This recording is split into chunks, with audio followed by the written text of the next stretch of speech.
Good evening, everyone. I'm in the book of Ecclesiastes, chapter 12, verse 13, if you want to turn in your Bibles. Ecclesiastes, chapter 12, verse 13. If I could summarize tonight's lesson, I would say the thesis might be, through the chaos and disorder and unpredictability of life, we often lose sight of what really matters. Would you guys agree with that? Maybe said another way, truth and our life's purpose often grow out of focus. And so tonight my goal is to maybe help simplify things. I've been in an ecclesiastical mood lately. Sometimes your heart just calls back to the book of Ecclesiastes depending on some events. And I want to start by reading verse 13 and 14. I've been seeking the conclusion. The conclusion, when all has been heard, is: fear God and keep his commandments, because this applies to every person. For God will bring every act to judgment, everything which is hidden, whether it is good or evil. Now, one of the reasons I've been in this maybe somber, ecclesiastical, reflective mood is I'll give you two anecdotes, short ones. I went into work this past week, and I don't get in too early, but it was maybe 7 a.m., and I walked to my desk, and there's a man who I've seen before. I know who he is, but I don't work with him, but he's sitting by my space. And I look at him, and I say, oh, you're not so-and-so. What are you doing over here on this side of the floor? And he says, well, I'm retiring today. And I said, okay, cool. And I don't really chit-chat much in the morning. I'm sipping my coffee. I was like, very cool, very cool. Well, anyway, and I go to my desk. Anyway, I hear, and the reason he was there, he's waiting for the manager to show up. He needs to turn in his computer, check in his badge. There's discharge instructions and all that. So I can hear the conversation in the office, and I will just say this succinctly. It was the most unceremonious retirement I've ever heard in my life. Now, it's quite possible that he had a group meeting and they had a cake and they threw a party, but at least to the extent that I heard it, his manager was very busy. She had a lot to do. Her emails were stacking up, and I basically heard her say, well, thank you, and enjoy retirement, Bob. And I don't know if I'm having like a low T moment or something, but I almost started to cry, and like literally, not even just for effect. I was like kind of tearing up, and I almost ran to this guy and wanted to like say, thank you, and congratulations, and enjoy your retirement. We're so excited, and this is awesome, you're retiring. 30 years, whatever. You know, his cases were assigned within the hour. His desk is replaced, and he's done. And many of you who have retired have experienced that.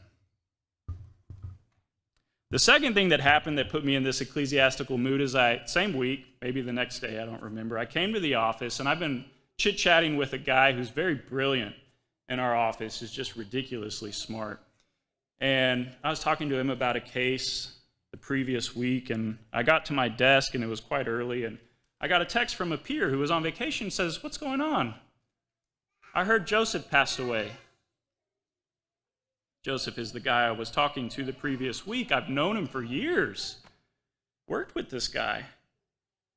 And I don't know why, I stood up from my desk, I walked briskly across the office, winding my way through, went to his cubicle just to stand there, and I don't even know what I was looking for, because I was receiving texts from people saying, did Joe pass away? And I get to his desk, and there it is, empty.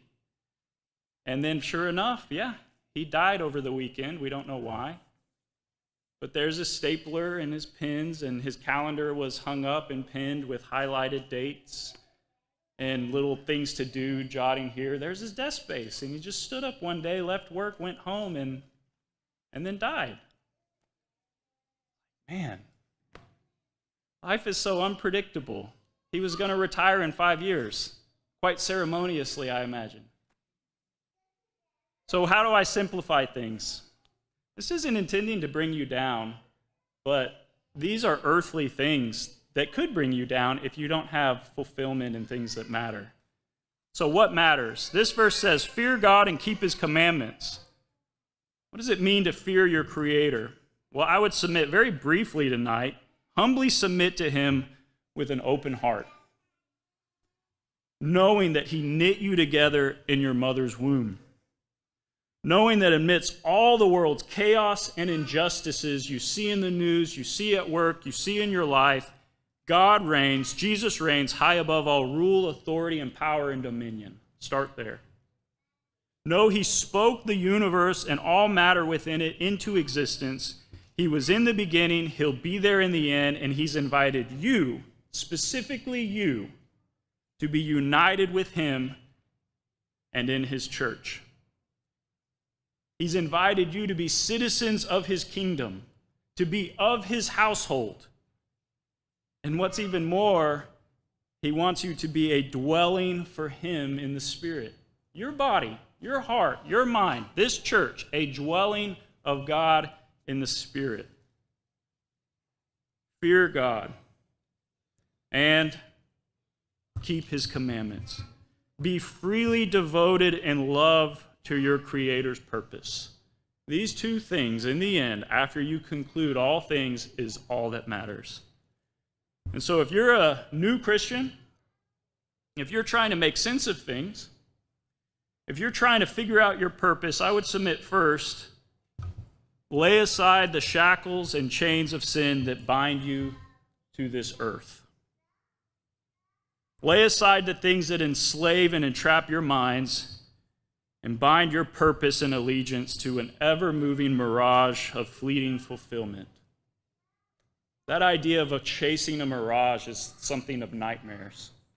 You can spend your whole life pursuing something that you can see and you think is real and matters, and then you finally get there and pick it up, and it's like sand in your fingers. It's a mirage. Retirement, thinking you'll retire in 5 years. Fear God, keep his commandments. And once you do that, I'd invite you to seek more than just the prohibitions of sin. Seek proactively to serve and pursue righteousness, to love others unconditionally, to spread God's truth and gospel, to be his light, to be God's dwelling place, to be a merciful physician to your friends, to love people with all your heart, to tend to the lost, spread good tidings of Christ risen. Fear God, keep his commandments. Life is complicated. This verse is not. If you need anything from this church, if you need to be baptized and join Christ's family, God's family, I invite you to come as together we stand and sing.